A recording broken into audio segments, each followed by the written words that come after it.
Good day and welcome. It's time for Aarnimetsa.com's sit and go night on Sunday. And today we are going to do some 9 max turbos. I'm going to have only time for such a short session, so I thought that we can do one session of these turbos. And these are the basic set of sit and goes. And to be good in the 9 max sit and goes, you really need to be good on every part of the game. Like, the joy of sit and goes is that you need to be good in such a wide variety of different games that are happening during the same game. Like, at first there's the early game, and the early game does differ a lot from bubble play, and it does differ a lot from heads up play or in the money play. So, and hello chip leader, hello hello impact point, hello Deya, welcome. And the music got some interest. I had my music filters on Epic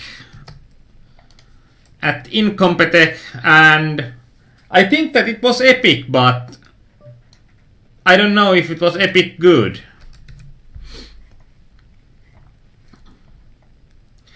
And greetings Mika-Pekka, you are probably new here, so welcome. Or I haven't seen that nick before. Ace off, it's going to be really nasty when UTG opens. Practically because it's the UTG opening, we are going to... If this would be suited, I would be calling even worse aces, because then we are having nut outs.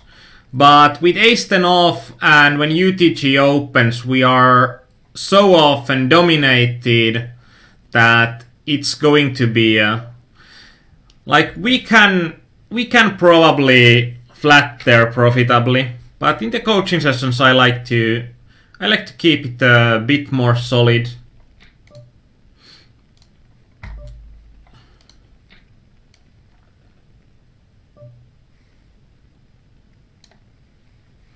And I have all the games open right now.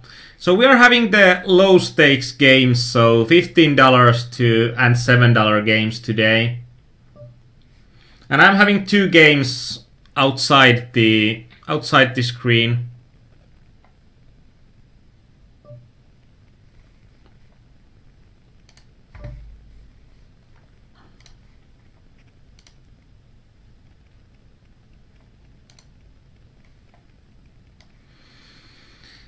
And there is a HUD definition.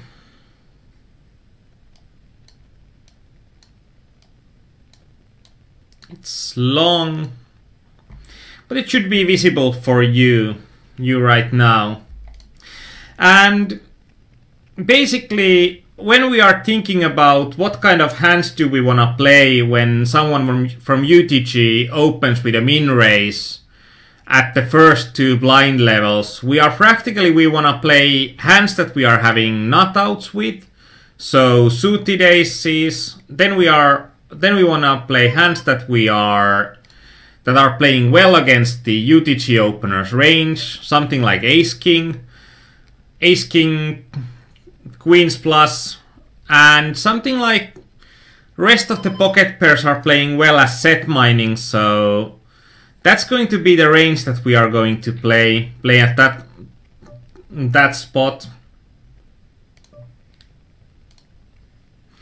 And Impact Point used Stars Helper to convert zip stack to BBs. Have you ever considered this for a turbo format? I have never considered it for a turbo format, and even when I was using Stars Helper, I didn't like the system at all, that when it converted the stack sizes to big blinds. I'm thinking that then I'm missing some of the information I wanna have on my disposal. With a small pocket pair, even though set mining wise it would work the best the smaller we can keep the pot, but I like to open these hands myself because that way we are going to keep ourselves or keep our small pocket pairs a bit more hidden. Like if we are just going to limp there, we are going to get into a situation that opponents would be... It would be pretty easy for our opponent to play against us because there shouldn't be a lot that a reggie player would limp early in the games from the early positions, and then on the boards where there are a lot of small cards, we wouldn't get enough value.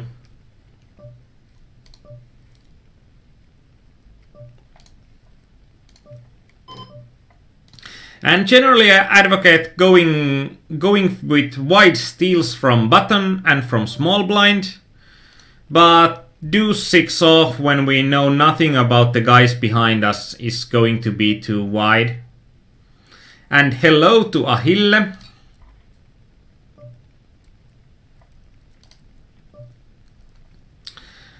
What do you think of limp call and then check raise the flop?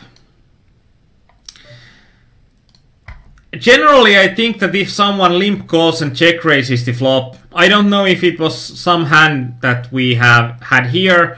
If you are commenting on some hand, please tell me which table was it. That was it like the top left, top right, bottom left, bottom right. But generally, I think that people are limp calling a lot of those small pocket pairs, and it depends a lot. Like if guy limp calls from button, his range is going to be a lot wider than if the guy limp calls from UTG.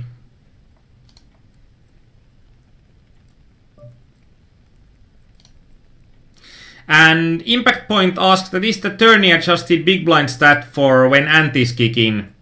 Yes, it's exactly that. That with the tourney adjusted big blinds statistic, we are going to get a more accurate feeling of how the antes should affect our play.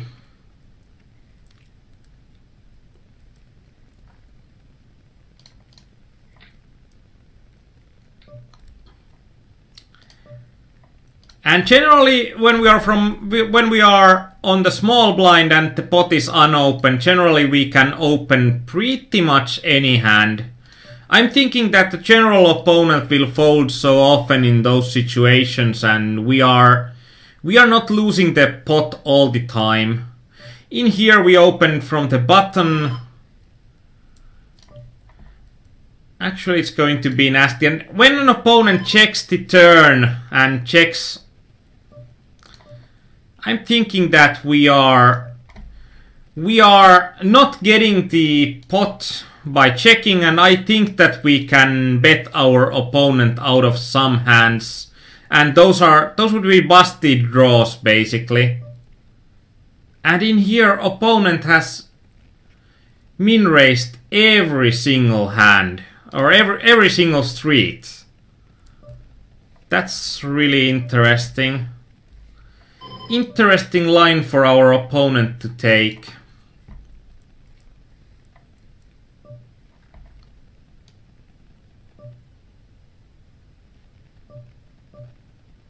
And hello Skyphosis.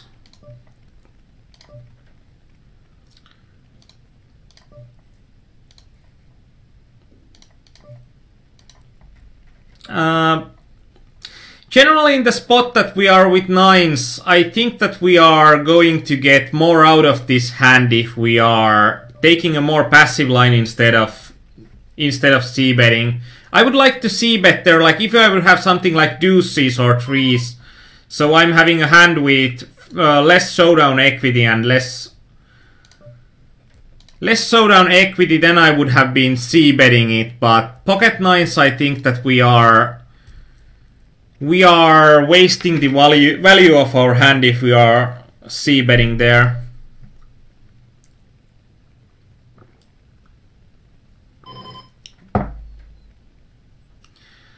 And here the guy, again he min-bets. If he min-bets all the streets anyway, I'm thinking that even ace high is going to be good. And if we are seeing another pair, another king here, it's actually going to be really nasty because our opponent basically had trips the last time but then he bet 3 streets small. Now he bets the river half a pot, and we are having showdown value with our ace. And now we are doing a note.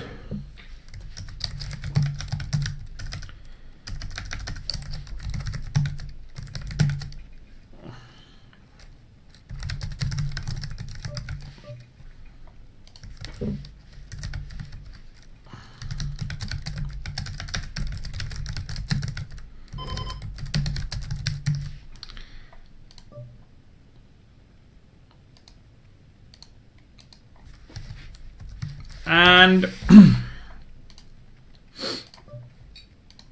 I'm trying to make notes that are going to be notes that are going to make us money, and I marked a plus here that our opponent has done it multiple times.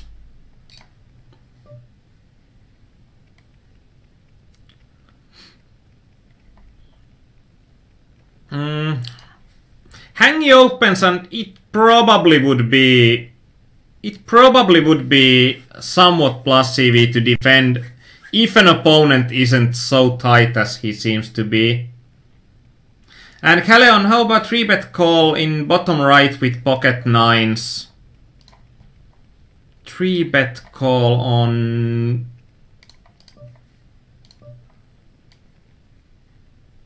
I think that the question was about pre-flop.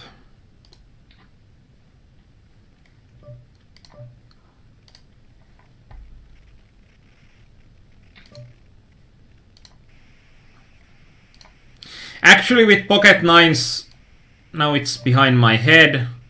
So in this kind of situation where just a VDV ace that has been pretty active in the game, we could have gone for a 3-bet call.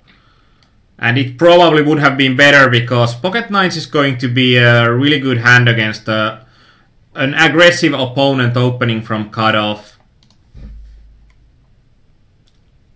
And Impact Point says that min-bet does exactly what it's meant to do, and that's confuse us. In here, our hand is not that great, but we have nutouts and the price is right. And we are having position, so there's a lot to like even though it's only a weak ace. And if we are hitting an ace, we are not going to play it that aggressively. And good evening, Tishu77. A lot of guys on the chat, that's good.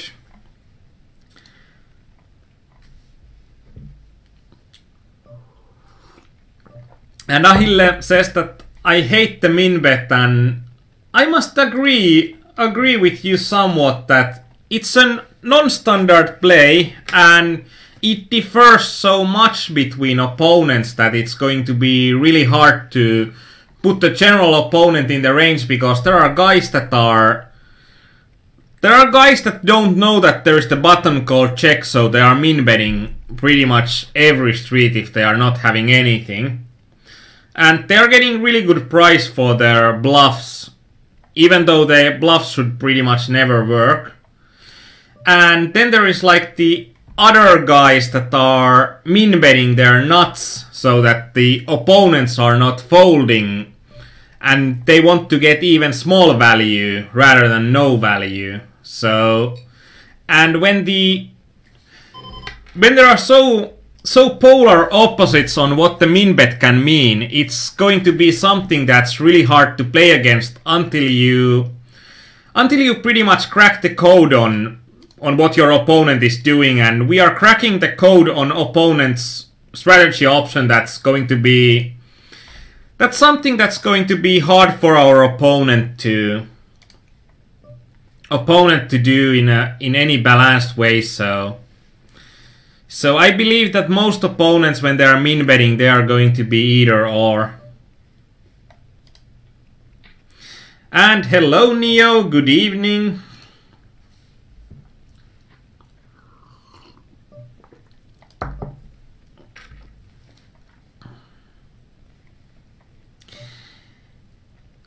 In here, the guys behind me seem so tight, so I'm thinking that it's going to be profitable to open any two from the button. And when we get 3-bet, this is like the easiest 3-bet fold ever. Or min-raise fold ever.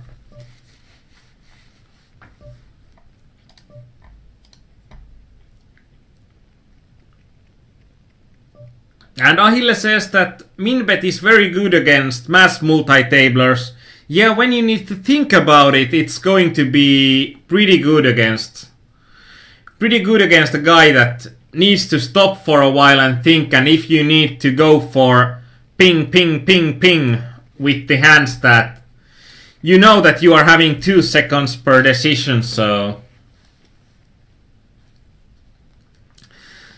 then you are not going to stop and think that what our opponent is doing with the min bet here.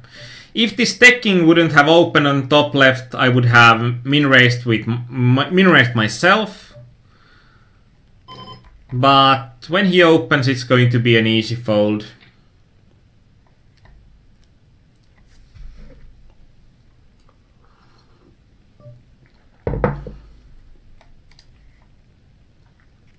And in these games, we'll see that, like this bottom right table, this is likely not a good table. I think there are like 2 or 3 guys that are probably guys that we like to play against, but the rest of the table seems to be quite solid. And in sit and goes, we want to have loose passive guys on the tables. And like the best kind of opponent in sit and goes will be one that's playing loose passive early on, and when blinds rise up, they will tighten up.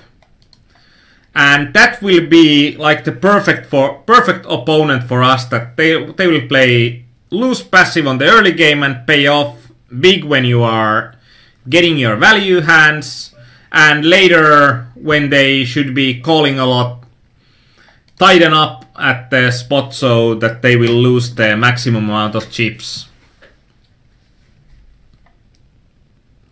And impact point, do you have a standard pre-flop raise line at low blind level, early positions, x3, late 2.5? Basically I'm opening about 2.5 on early, or basically I'm opening 2.5 at early levels, and then I'm quite quickly moving to 2.2 or min raising. Like when we are having something like 25 to 30 big blinds, I find that it doesn't make that much sense to go for a higher sizing than min raising. If we are having limpers or something before us, then we are going for higher sizing than min raises. But in unopened spots, I think that it's mainly about how big our effective stack is going to be. And that's going to be the deciding factor on how much I'm going to open.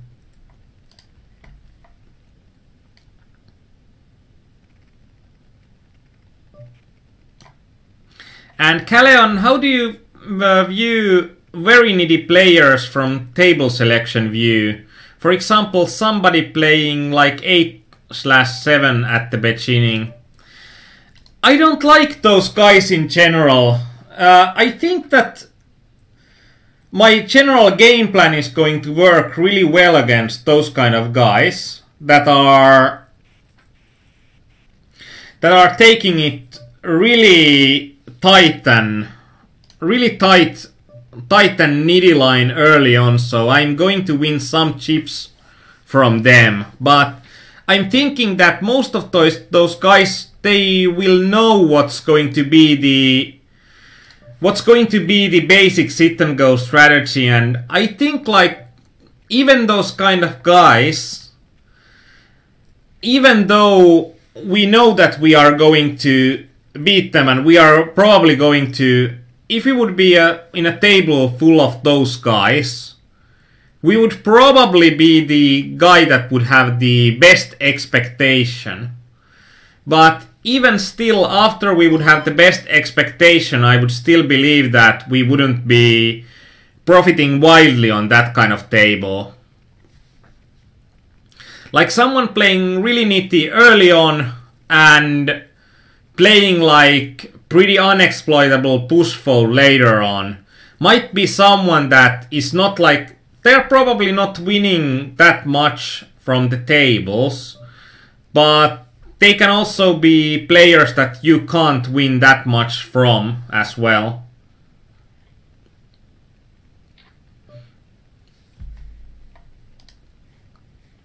And Chip Leader says that what's my range small blind versus big blind? It's going to be really wide. Hangy shoves. Ace-3 off is not going to be good enough in that spot. And Eugen Ladder, new guy, welcome.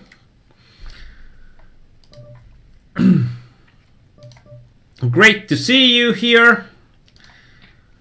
And of course, everyone, you can always ask if there is something to ask from poker, from everything. You can always ask on the chat. That's why we have the chat in here. So Chip Leader says that what's my range small blind versus big blind? It depends on the opponent. If I'm having a really needy opponent, I might be min-raising everything.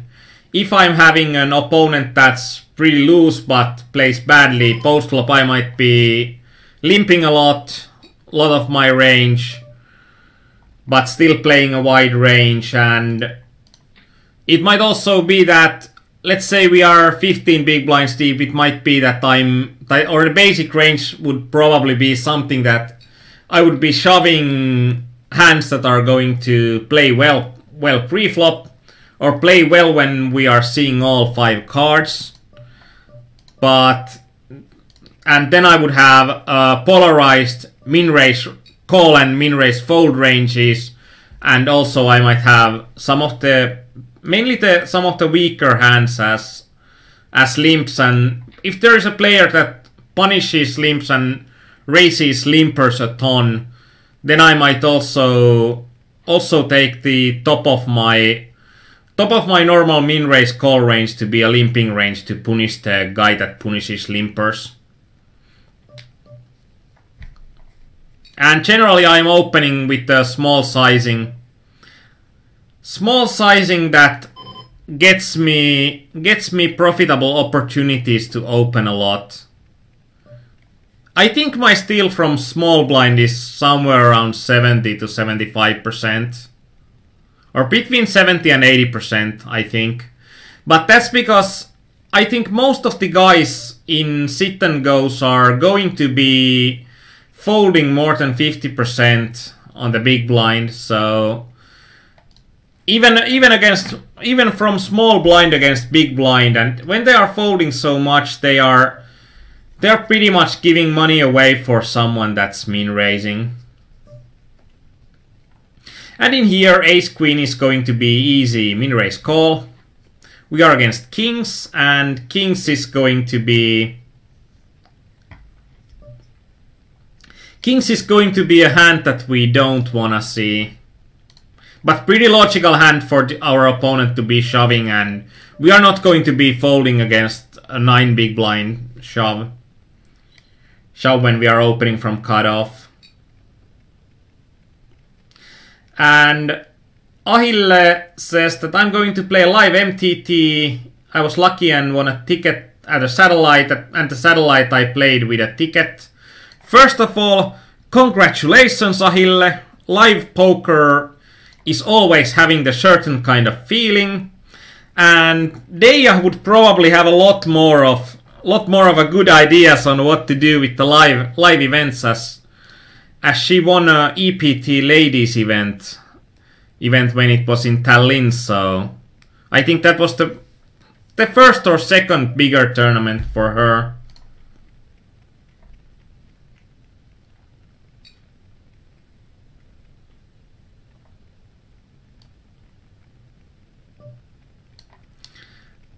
And Skyphosis said that for, say, playing 20 tables of 50 sit and goes, would you suggest using Table Ninja pretty much always?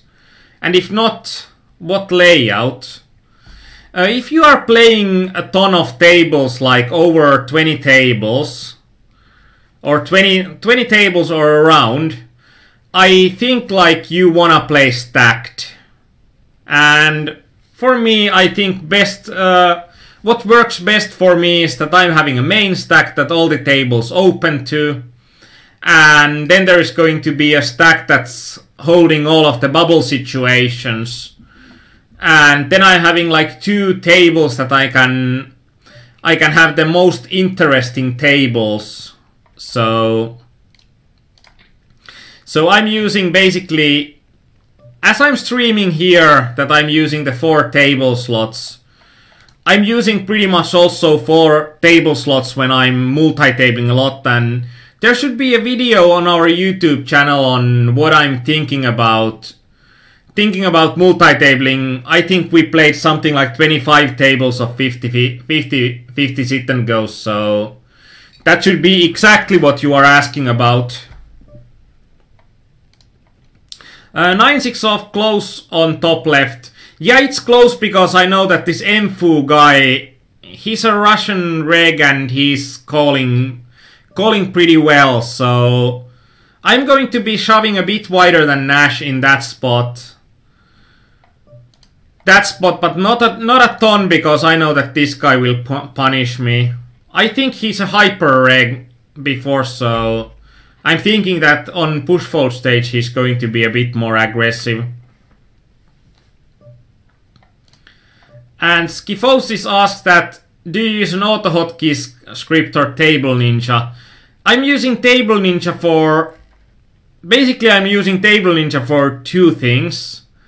It's going to be the one that selects my table, that if I'm focused on some other table, PokerStar's own hotkeys can't get me the focus back, but with Table Ninja it always gets the focus back to the tables, so that's one thing I'm using Table Ninja on. And the other thing that I'm using Table Ninja on is having those set table aside hotkeys, and I'm still using the old school Table Ninja, the Table Ninja from Stone Age, and Table Ninja 1, so I have practically never used Table Ninja 2, so, and that's practically the only one available for sale right now, so I can't say a lot about that. And Skyphosis asked that, what are your thoughts about Table Ninja compared to Sharkistrator? This is a bit like what are my thoughts if we are comparing a hammer to a wrench. Like, Sharkistrator, it's a tool that does only registration to sit and goes. And Table Ninja is more like a Swiss knife that, like, Sharkistrator does what it does really well, so it's like a precision tool, but Table Ninja is like a collection of different tools, like a Swiss knife that it's not probably the best tool in anything, but it's going to be okay for a lot of jobs. I think like probably better comparisons for Table Ninja would be something like Table Optimizer, Stars Helper, and I think like the only part that Table Ninja and Sharkistrator can be compared is the automated registration to sit and goes, and I think like the Table Ninja's registration, you can only have like don't register tables with this many regs, and you can have one color code for regs. So, and it's going to be a pretty slow scan for tables. So I'm thinking that Table Ninja, it's working, and it's probably going to be the cheapest option. But Sharkish Trader is going to be quicker. You are going to have a lot more control on which tables you can open, and it's going to be better for just the thing that it can be used.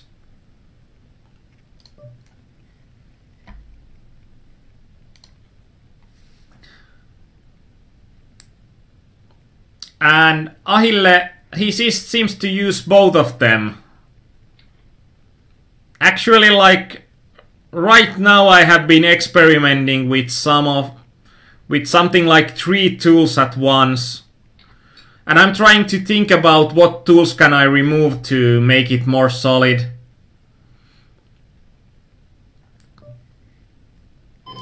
Uh, 950 chips to call, about 40% pot odds. And there's about 6 big blinds. Stack depth. We are requiring about 45% against his range.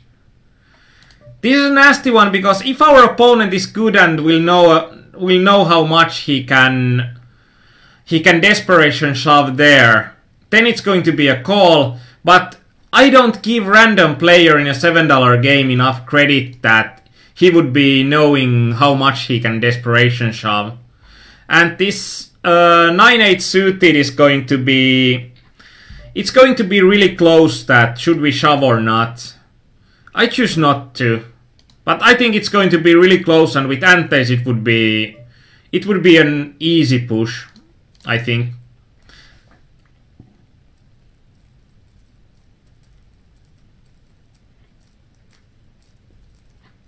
And Neo1186, you tried out Stars Helper once. What did you think of that? I think it's one of those tools that it's comparable to Table Ninja, that it's like a huge bag of tools. And in here, because we are 4th in chips, we are never getting in the money if we are just folding. This Ace-6 is going to be a pretty easy call for us because we don't require a lot of pot odds in this situation. And if we are looking this situation with common sense, we'll quite quickly notice that we'll need to take risks at some point, and that's going to be one of those best points when our opponent is probably shoving against us with close to 100% range. But if we would have had this Bonzo guy with something like shorter stack than we had, then that Ace-6 would be a snap fold. So small things can change a lot how you should approach a situation in sit and goes. So Neo, I think like the unique thing in Stars Helper, like the get your stack to BBs, that's something that I never learned to love. But then there is also something like the history that you can have on the hand, and I think that's something that's really good while multi-tabling. I have not used Stars Helper on stream because I think it will make these streams look really confusing, so... And I'm even thinking that should I have the HUD visible on stream.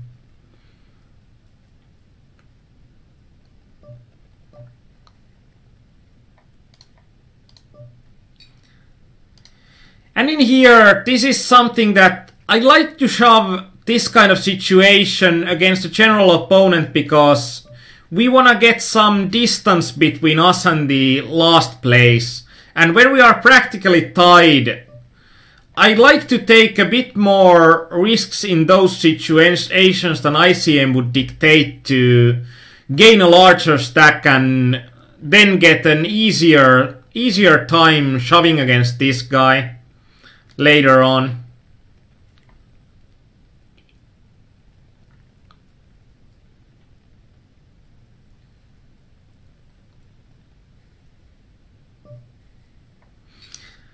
And as Kaleon and Deia have had a conversation about live MTTs, that's something that's really interesting.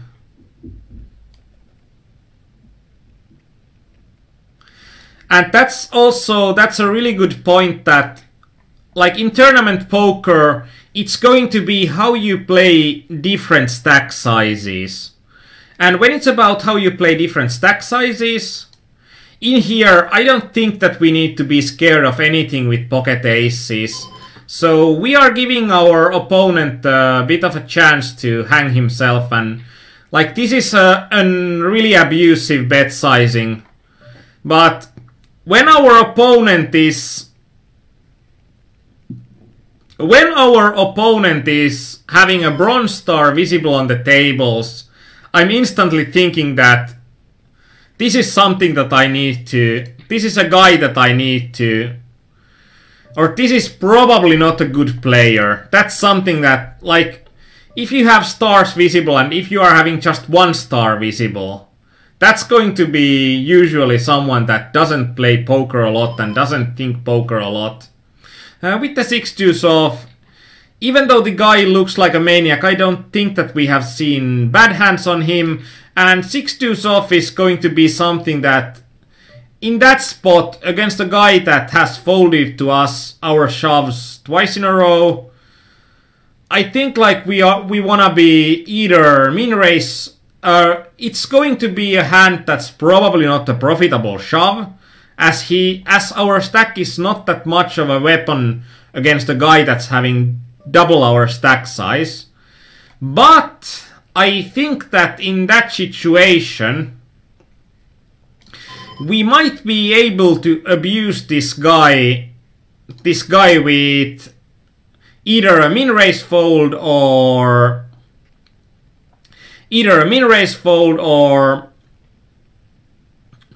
limping and pretty much stabbing any pot. And we were pretty unfortunate that our opponent there had a bit of a better hand. In here, I don't like to be shoving here when we have an opponent with a larger stack size behind us.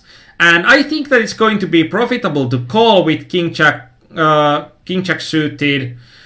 And I don't think that, because there will be also opponents that are doing that with aces and kings and queens, I don't think that this guy is going to shove with pretty much, or shove with a wide range against someone just calling a short stack all in.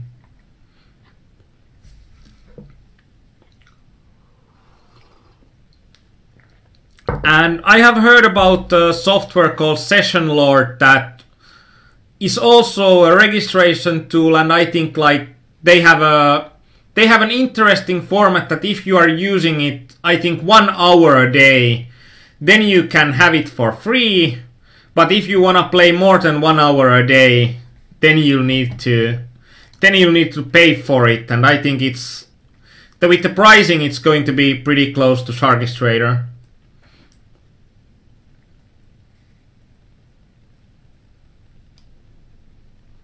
And Neo1186, maybe even another check would be possible to get him to shove on river.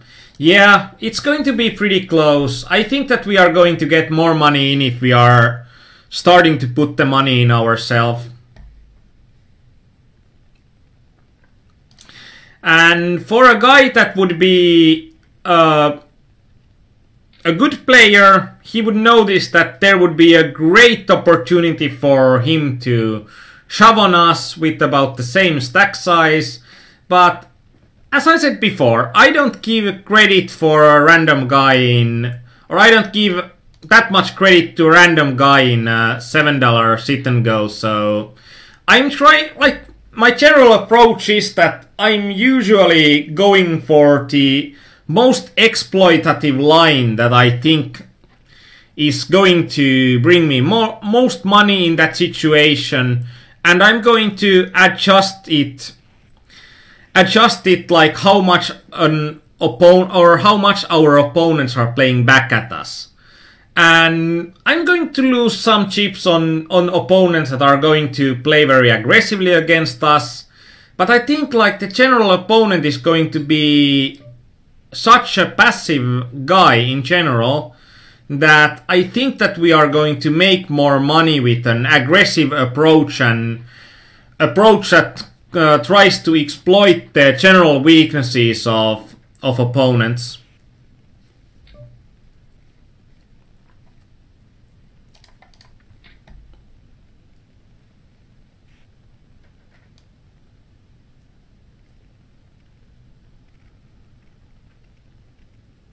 And there are actually a lot more good information to practically any form of poker. Be aggressive with smallish stack. Don't show your cards if not necessary. Let them pay for any information. That's actually really good advice for online poker as well. That generally you don't want to show your bluffs, or you don't want to show your quads. Because every time you show your hand, you are leaking information to your opponents.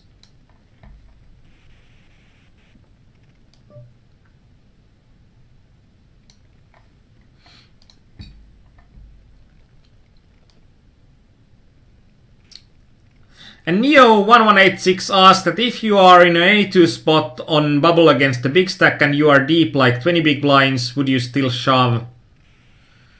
It depends. I would probably, if the situation would be that I'm going to have a profitable shove spot, I'm going to try to aim to get as profitable situations as possible, so I would probably go for something like min raise with range that I don't mind to get called with, but that are not going to be... And also, like, I'm going to min raise with a polarized range, and I'm going to adjust that the hands that are going to play well against the general opponent, those are going to be the hands. Actually, 3-8, 8-3 off, we could have limped as well.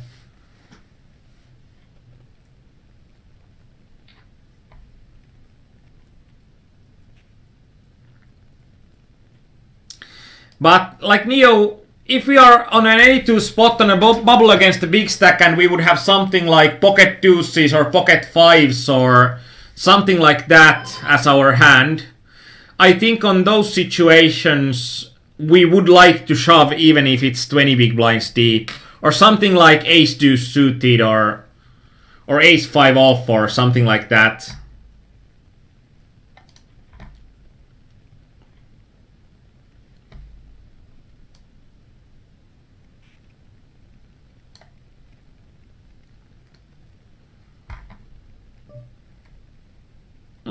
Ace jack off. It's going to be those hands that I like to be shoving here.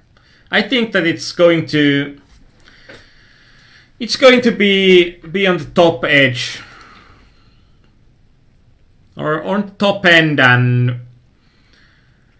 against an aggressive guy we can.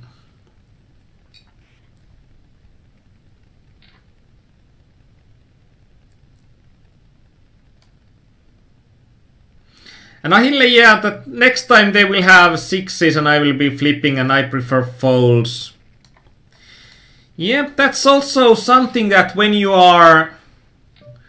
know what you... Like, that's one of the first points in exploiting your opponent is to know what you want. Like, what do you want your opponent to do? And then think about how could you get your opponent to do what's best for you. And like if we are heads up, I would like for my opponent to do things that are going to be bad for his equity and the best possible for my equity.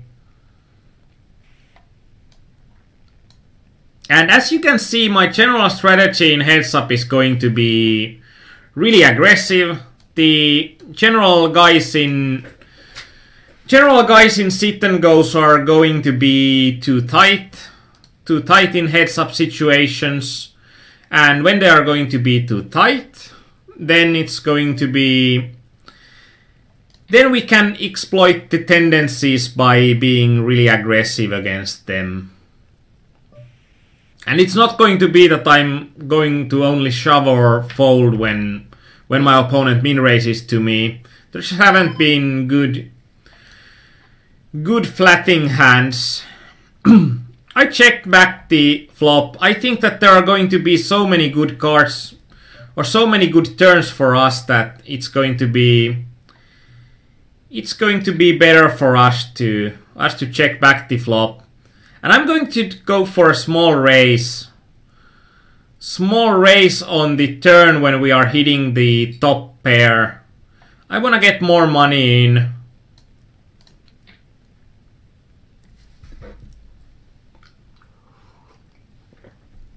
Good flatting hands for me would be the hands that I'm making more money if I'm flatting them than if I'm 3-betting them. So some of those hands that are going to be at the edge of profitability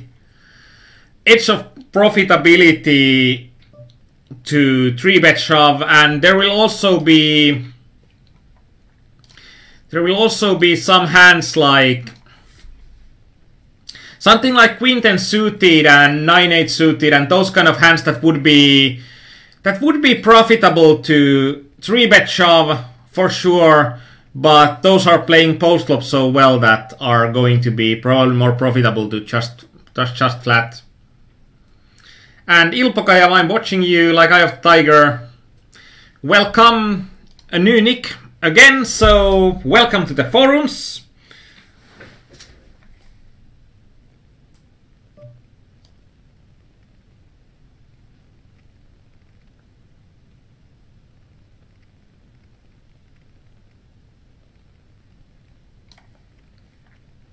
And there are really good points that Kaleon has. That main questions in big stack versus big stack bubble spots are how Villain approaches it.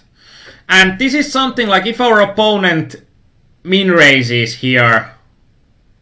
And this is actually pretty nasty because the general opponent is going to be shoving these situations with hands that are weak aces, pocket pairs with those stack depths. So I'm thinking that if our opponent is going for those, then our A4 off is not going to play that well against those hands. So I'm going to fold, even though it would be with linear ranges it would be Nash to call that spot. Trying to abuse a bit when I'm seeing that my opponent is not going to be folding enough.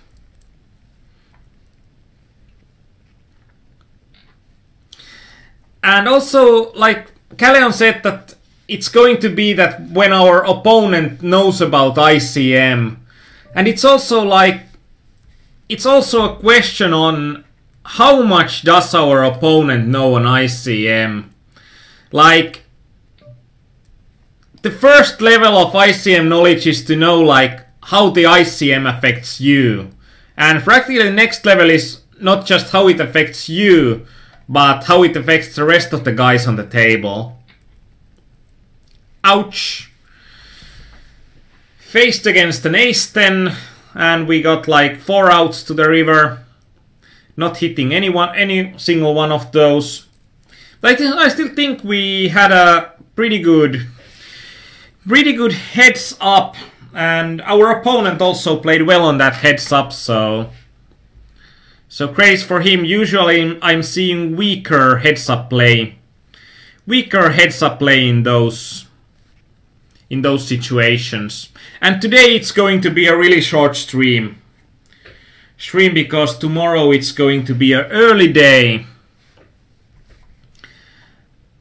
And I'm going to widen this a bit, so like in those versus an aggro opponent, it's going to be something that we can't, like, the ranges to induce are going to be really small, and if a guy is really aggro, he's going to be 3-betting a ton. And on those guys, we just need to pretty much induce the whole profitable induce range and make them pay for their really aggressive 3-betting. And in general, you don't, like, if you are having a ton of hands on your opponent, then you'll know what the opponents are going to do. But I think, like most of the players that are on our forums, we are not having a ton of hands on the general opponent. Like, we had the one Russian guy that I had 7,000 hands on that are filtered only to 6-handed to 9-handed. Against that kind of guy, we know pretty well that what his ranges will be in all the situations. But against some guy that we are having something like 200 or 300 hands, we might have something like 1 or 2 notes that are going to... 1 or 2 notes that are going to tell me what or how the guy is approaching the game, but generally we are going to be guessing how much those opponents are knowing about ICM. And usually if I'm seeing someone that plays really well and plays with really wide ranges on situations that he can be really wide, then I'm thinking that he's probably knowing how the ICM affects the other players as well. And against those kind of players, I'm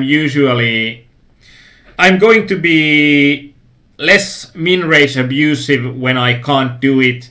But I think on many situations there is a big stack on the table, and I see many players that are just freezing at that point because they are knowing that if the guys on the table would be themselves at the same spot, that they would have the biggest stack and they would be against another big stack, they would know how much pressure they could inflict, and then they would know that it's going to be a really good spot for an opponent to 3-bet. But if we are against an opponent that's only having a big stack, but doesn't know how much pressure he can inflict with that, then we can abuse the bubble situation even more ourselves. So that's something also that I like to know, because when we are arriving to the bubble and I have unknown players with me, I usually like to try to start abusing the bubble, because when I'm starting to try to abuse the bubble, and if nobody plays back against me, it's going to be a really profitable opportunity. And if someone plays back at me, I'm losing something like 4 big blinds when I'm seeing that some guy plays back at me twice. And there might be even times that I'm having a value hand, so I can play back at him. And also, as you saw in the game, like when we were 5,000 chips deep and the blinds were 150, 300, I still shoved pocket 5s because I think that's the most profitable way to do it. But that's going to be about it. I think right now we are exactly at 1 hour for this session today. And Tuesday, for all of you that are thinking about playing some heads up, or practically for everyone that plays tournament poker, heads up is usually the spot that where most of the money is moving. And I don't think that people that are playing sit and goes or MTTs are putting that much effort into how to improve on heads ups. So on Tuesday, our heads up cash game and sit and go coach Ulost Pro is going to have a session on heads up sit and goes. So they should be really good for anyone looking to improve the heads up game. And on next Sunday, I hope that we are having time for a longer session. So then we might also think about those MTT sit and goes, because it seems like that it seems like that those are something that are going to get asked a lot. And of course, next Wednesday we are also having Kyberi on Pot Limit Omaha in English. So we are having 3 sessions next week. And that's going to cover it for me today. And thanks everybody for watching. And really huge shout out for all the new guys in the chat today. There were something like 4 or 5 new nicknames, and I'm really happy to hear about that. And I'm also really happy to see active chat, because it's always easier for the coaches when we see that someone cares what we do in here. And if you are like me going to sleep right now, then have a good night. And if you are a brave soul and you are still playing poker tonight, may this be a winning night for you. Bye!